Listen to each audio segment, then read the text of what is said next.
Hey everybody, welcome back to One on One, New York's longest running sports call-in show. I'm Dylan Balsamo alongside my friend Andrew Galata with you right now for this wonderful conversation we are about to have. He's a graduate of Fordham University and Fordham Prep, served in the Air Force during the Korean War, and that is just the beginning of his life. So much more to talk about after that with the New York Times, with the New York Giants, with the NYPD, an incredible life. We're going to talk to one of the most active, in my opinion, non-genarians, and it's Mr. Robert Daley. How's it going? It is going fine, and that's the first time I've heard that word applied to me. It's kind of a shock. Well, it might be a shock, but it's also quite the achievement. So I hope that's at least something to be proud of as well. You know, what's curious, when I was growing up, anybody 50 was over the hill. And now we can live to this age and still be with it. I mean, I'm not walking with a cane or crutches, and I'm fairly what was I going to say, with it still. And that didn't happen in the old days. I don't know why. Well, we're very grateful that you're here with us, and you bring that up. So let's start right up with that. Not a ton of people at your age are perhaps at the we'll say spry level that you are. What is your active daily routine to try and maintain that? Well, when I'm writing, which by the way is nearly all the time, because even now there are letters to write. I'm trying to write poetry. Yesterday I worked all day on the stanza of a poem, and I finally got it just the way I wanted it, and pushed the button and managed to erase it. And so I spent all morning before you came on trying to find the damn thing. I never did find it. Then I tried to reconstruct it. So, one is busy even at this age if one wants to be. And writing poetry is a thrilling thing. I make jokes about I'm going to sell each one of them for $1 million. Well, you know as well as I'm not going to sell any of them for anything. There's no money in poetry and never was. And I wonder if even Shakespeare made a living. But it's great fun to do. It resembles in my head crossword puzzles. You're trying to fit things together. You're trying to find rhymes. Poetry must rhyme. I'm not interested in the modern poets that you can't read and I can't read. I'm interested in poetry that has a feeling to it, that makes a point, that rhymes. I never felt meter was very important, because you can have a long line followed by a short line for the effect, the punch that it gives. Anyway, I'm busy, yes. So obviously, you've been throughout your whole life extremely busy. We were talking just before, Dylan came on, and it was just, you're talking all year, you drove 250 miles to something that, didn't exist, an event that didn't exist. Is that something that you were busy, obviously, throughout your whole life? Do you try to keep that same level of, obviously not to the same extent, but still that same level to keep your mind busy, and then also active life as well? People seem to think that if you write a novel or two, not only did you make a fortune writing them, but that the royalties keep pouring in afterwards. And none of that is true. You do not make a fortune as a freelance writer. If you're lucky, you get by. But to get by, you have to work all the time. I finished Prince of the City, for instance, and the very next day started a new book. I didn't get paid much for Prince of the City. And I even hesitated before I took the job, thinking I can't afford to do this. But eventually it sold to the movies. It sold to the movies for $500,000. My God, where'd that come from? Wow, look at me. And after that, a number of them sold to the movies. And that's where the money was. The money and the royalties that are still coming in, but they're coming in and selling 2 books a day or something like that. First thing I do when I wake up in the morning is call up my Kindle payoff sheet to see how many I sold the night before. Silly, but that's what writers are. You write to be read. And it means a lot. Even 2 readers yesterday is lovely. And at the end of a year, there'll be several hundred. Big deal. It's not for the money. I I've often talked about all of us have to make a living every day of their lives. Even writers who supposedly get millions for writing novels and the royalties pour in for the rest of their lives, which is, I tell you, that's nonsense. So each time I finished a book, I had to start another. And that meant often, running around trying to get contracts. The book I want to write next is going to be, let us say, The Cruel Sport. I go to my publisher, who isn't the slightest interested. I laid all my photos out on the floor, and he wasn't the slightest, didn't have the slightest interest. So then I go on to another publisher and do the same, and finally find one who's willing to take a chance, because photo books, as I'm sure you know, are very expensive to produce. I had another book about bullfighting called The Swords of Spain, with the same number of photos of mine about bullfighting. Unfortunately, there's no big market for bullfighting like there is for Grand Prix racing. Grand Prix racing has caught the imagination of the world. Bullfighting is important only in Spain and some Latin American countries. And I've never made an extra nickel out of that book, which, believe me, is, I think, better than The Cruel Sport in terms of the pictures and the writing. Talking here with Robert Daley here on WFUV's One-on-One. Something we were also curious about is, obviously you talk about the life of a writer. You have spent your whole life around writers. Your father, Arthur Daley, won a Pulitzer Prize as a sports writer. And for lack of a better way to ask this, what is it like to be the son of a Pulitzer Prize winner? To me, he wasn't a Pulitzer Prize winner. He was dad. And I think that's the normal reaction. I didn't realize until many years afterwards what a big deal this must have been for him, how thrilled he must have been. I know that at the time the letters poured in and he answered every one of them himself. Thank you for congratulating me, etc. All of that, when you're living in the same house with this person, you hardly see. Nothing has changed since yesterday. He's still dad. He always was dad. And I didn't realize even, I go out into the world to make a living. And my father really technically didn't raise a finger. He never set up an interview for me or praised me to anybody that might count. But all the doors were open, which I never realized till afterwards. Arthur Daley's son wants to come in and offer us something. Well, let's talk to him. Maybe he's got something. And so that was another stroke of luck for which I'm very grateful. Yeah, and then obviously, with your father being this, great writer, amazing sports writer, was that something that led you to try to be an aspiring sports writer? Was that one of your main influences to maybe the way you wrote or what you wanted to do? I don't think so. It was, however, an avenue that was open to me. And I didn't have any others open to me. So I took it. And as I say, I found that when I approached sports editors or editors of magazines or whatever, they were willing to listen to me. And then all I had to do after that is produce something they would publish. And so I worked some of these early things, I worked them over and over and over for days, weeks even. And they did get published. Very, very few, one or two, is all I can remember, were rejected in all those years. But I learned to set the sail up in advance. I go to you as an editor of something, how'd you like an article on such and such? And you tell me, nah, we had that last week. And I say, well, okay, how about this?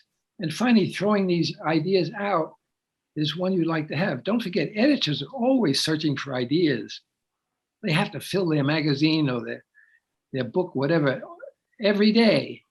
So you can get in with your ideas. I didn't realize that. I thought they were being nice to me. But anyway, I would go in there and pitch these ideas until they latched onto one. They were all ideas that interested me. I'd always be curious about whatever it was that I was offering. I'd like to find out more about this. Now, if you are curious, that's the most central attribute for a freelance writer. Without that, you're not going to make it. If you're curious, if you're dying to know why and how something or someone works, it's a terrific métier. You find out all this stuff. I'm not saying, for the most part, you don't get close to your subjects. I mean, they all, coming to somebody's house to write about them is not enough to make the guy want to be your friend for life. So in a whole career, I've made one or two very close friends. I wrote an article about tenors, for instance. It was in Life magazine, which was a big magazine at the time, and wound up being friends with Franco Corelli, with Richard Tucker, with James McCracken. And McCracken, I later wrote a book with McCracken and his wife, and we wound up friends for life. I made the eulogy at Jim's funeral. But that's rare. That doesn't often happen.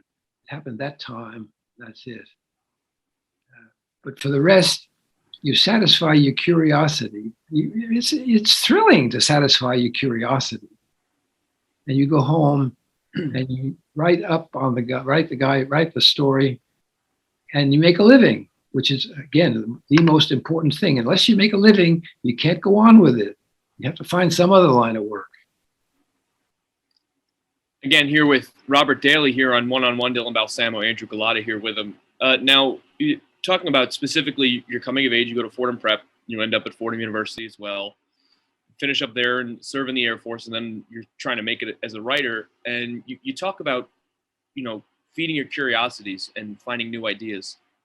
How is it that you would go about searching for new things to be curious about, new ideas to have? Where would you find them? Where could you find them? When I was starting out, I was desperate to get ideas, and I didn't know about pitching or anything else. And I met a freelance writer called Martin Gross, who was a little older than I, and he made his living as a freelance writer. And I said, "How do you do it?" And he said, "Well, I go through the newspaper and I note down ideas that interest me that would make a story. And then I call up the editor and I say, let's have lunch tomorrow. And I pitch the idea to him, and he gives me the assignment. So that's what you should do. Call up some editors and invite them to lunch. Don't worry about it. They'll pay for it. That's what they do." I didn't believe him, of course. And I didn't have the nerve to call up these august editors. But eventually you find someone,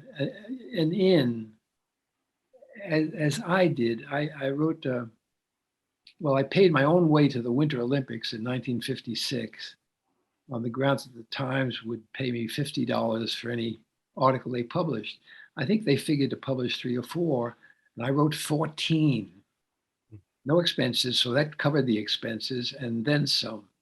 All right, and then I took one of these articles and took it around a magazine saying, I'd like to write a full-length article about this guy. And finally, I found a magazine that wanted it. So I did the article. Now I can take the finished article and show it to other magazines and say, I'm a professional writer. This is what I want to do next. Are you interested?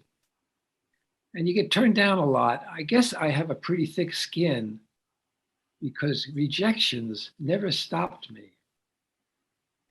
I knew they were coming very often. I expected them in some cases, and in others it was a shock. But nonetheless, rejections you have to take. You have to ignore pain, if any, and go on with your pitch and pitch somebody else. So that's how you do it. And I'm ever grateful to Martin Gross for telling me in a paragraph how he did it, and then I could do that too. Thank you so much for sitting down with us again. And I wanted to jump into and ask about your time with the Giants as the PR director, because obviously the NFL was a lot different back then than it is today, and it's not the big $1 billion business that it is. And I feel like back then you probably got very, very close to all these larger than life legends and Hall of Famers, whether it be Frank Gifford or Sam Huff and these big Giants legends. What was the dynamic between a PR director and a player back then? And what was kind of the difference, maybe even with the media that were covering, the Giants and really That team, obviously, it was still the New York Giants, popular, but it's not like the big NFL like it is today. Listen, what you just said is, of course, true. I was the publicity director of the New York Giants of the National Football League at the age of 23. At the time, nobody was interested in pro football. The biggest crowd was 30,000 people. In 1956, the Giants won the so-called World Championship. There were 5,000 empty seats in Yankee Stadium. No one was interested in what I had to sell. But I went on trying, and pro football from one year to the next exploded. And all of a sudden, I had an important job, and it was easy to place stories and get publicity and so on. So as far as knowing the players, I got very close to Kyle Rote. He came to dinner a few times, and he was a very, very intelligent fellow. He wrote cartoons and short stories on the side, never dared show them to anybody, I think. But anyway, less close, but still close to Frank Gifford. Charlie Connolly and his wife came to see us when we were living in Nice one year. We all went out to Monte Carlo to dinner, etc. So I got close to a few of them. But I don't know what to say about it except that they were friendships, in some cases lasting. Rote lasted many years. But I was interested in these guys, and I knew all of the statistics. I knew all about them, and I could get a journalist to write articles about them. And they took me for granted, if at all. From the age of 23 to the age of 28, I worked for the Giants. And then I figured, I want to be a writer. I got to get out of this and get onto a newspaper or something. So that's what I did. Here still with Robert Daley here on WFUV. Now, another question I have is, we would talk about your time with the Giants. An odd place for someone to be if what they want to be is a writer, as would be the case to be the deputy commissioner of the New York Police Department. Those are both examples, I think, of things where I'm curious about it. How do you wind up there? Obviously you talk about, your dad really had nothing to do with any kind of success you've had in your life. So like, how does were these happy accidents? Did you just be in the right place at the right time? What exactly happened? Look, I got sent by a magazine to write a profile of the police commissioner, and he was searching around for a deputy commissioner at the time. And one of the mayor's men said to him, "He's the guy." I didn't know the guy. I didn't know the mayor's guy, and I didn't know the police commissioner. But it winds up he offers me the job, and I didn't even know what it was. And I thought to myself, well, it's something new, might be exciting. And I took it. I remember the first couple of days sitting in this office with institutional green walls and saying to myself, what in the hell am I doing here? How did this ever happen? Why am I here? And then I figured, well, as long as I'm here, what can I make of it? And it was pretty easy to make a lot of it. First of all, by getting to know all the people, which had never been done before. You might be amazed at that, but cops are fascinating people sometimes. And what they do is, of course, fascinating. So I would go around in radio cars with detectives in the night, and go up on rooftops for man with a gun runs. There was never a man with a gun any of the times I was on the roofs with cops, but it was a very exciting thing to do. And it was a fabulous year in the police department. There were a number of cops massacred, assassinated. And the Black Liberation Army was in existence claiming all these killings. And there'd been the NAP Commission investigating police corruption. So the corruption was on everybody's mind. And I was right in the middle of this. And I just loved it. I would have, sometimes I wonder why I'm not there still. I love that job so much and being in that spot. And anyway, and then I was out again looking for a writing job. And so I offered police novels to various publishers and caught on with first one and then others. And so I began to write novels about it. I had learned a lot. I had a lot of details, a lot of facts, a lot of things where I'd been present for. One of the things I realized is that nobody had ever written anything about the police hierarchy. I'm not talking about a nonfiction story. I'm talking about fiction. And I'd been in all these executive conferences and listening to 50-year-old cops with stars on their shoulders discussing how you run an organization like that. Well, that's pretty dramatic. Can I make something of that? Can I use that? Can I make that into a story? And I found that, yes, I can. And I did it. And it was a part of the police world, as I say, that nobody had ever done before. I don't know how much of that is luck and how much of it is just having to make a living every day. And then what I also wanted to ask about is that, you had all these great experiences, whether it be with the NYPD or, in foreign sports like Grand Prix or Matador. And it seems like, back then, and so different from today, whereas articles, writers, they can write, in a few hours and they'll get the article published, these very short articles because people's attention span, smaller, social media, all that stuff. But back then, it seems like it was a lot more descriptive articles, takes long form articles. And was that something that would then you first write an article and then maybe, you'd write a magazine long form article and then it would turn into a big book? Is that just something to be like, as you got more inquisitive about it, talk to more people? Was that kind of the dynamic that it was, in that era?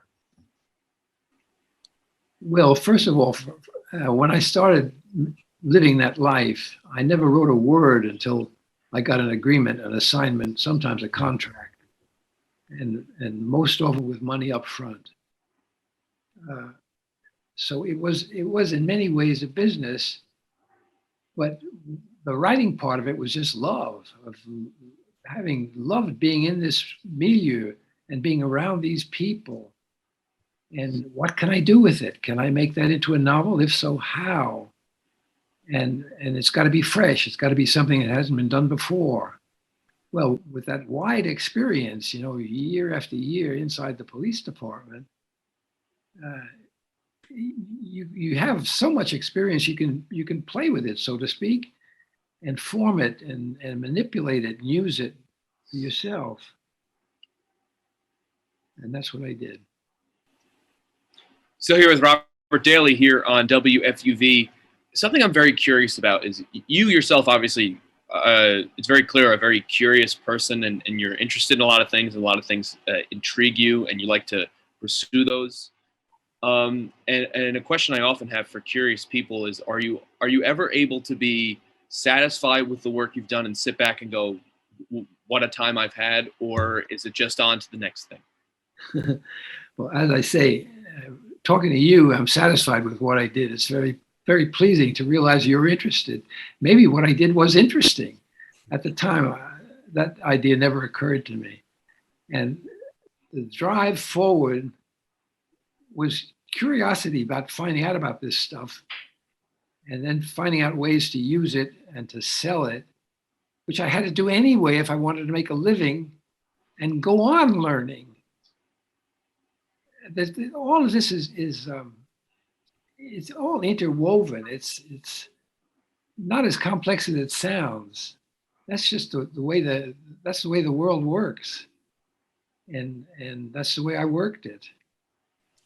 And a question I has as you talk about people being interested in your work, and when someone comes up to you to when they want to adapt your novel into a film, what's that process like? And do they does it I guess it maybe varies by director or writer, but how much would they adapt the book, and how much a say do you have it going into the film? And would you ever do you control those types of things when your novels are being adapted to a film? If you sell a book to the movies, if you sign the contract, you take the check, you have no further leverage whatsoever. And most often, the director doesn't want to speak to you. He won't even allow you on the set.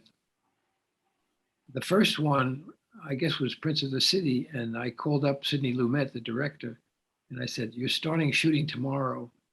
I want to be on the set there and watch." And he said, "I wish you wouldn't, Bob."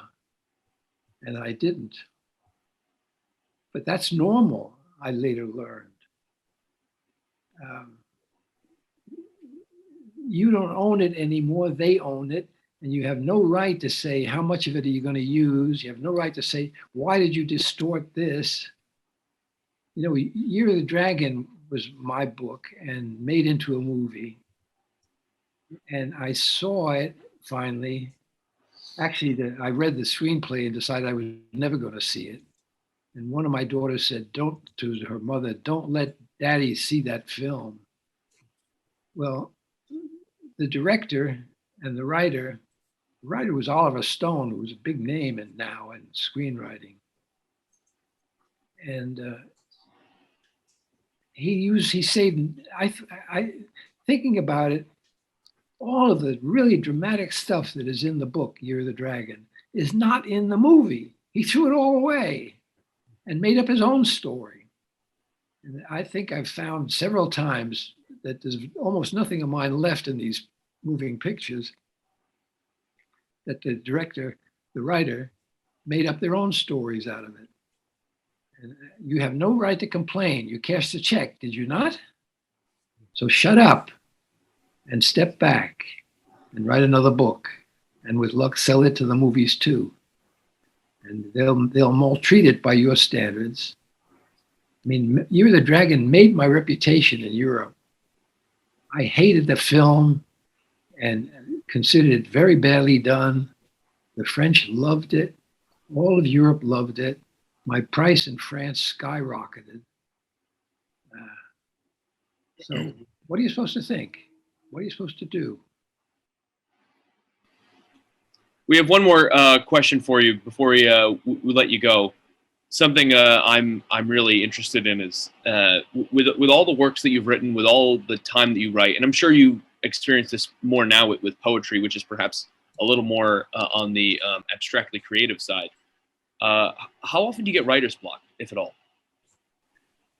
You know, I have never had writer's block. Wow. Never.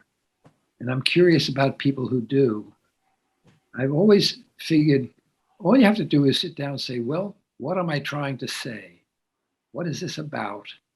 And how am I going to do it? And then do it. And I get plenty of writer's block in writing poetry, which is to say, I have no idea what to do next. That never happened writing novels. I often thought about it and wondered, am I peculiar or what? What's going on here? But what am I trying to say? What's holding me back? What do I do next? And then do it. Dissect what you're trying to do if necessary in your head. Figure out why you're blocked. But writer's block has to be because you don't know where to go next. And if you can get away with, get rid of that, you're okay. So no, I've never had writer's block. Well, this has just been an incredible chance to talk to you. We could really edit this conversation into any order we want, and it'll still be fascinating. We're so grateful that you've joined us. Thank you. Well, you're very kind. You've all been very kind there. Thank you. That's author and Fordham grad and polymath, if I will use the term, Mr. Robert Daley. This has been One on One. We'll be back with just a little more in a little while, so stick around.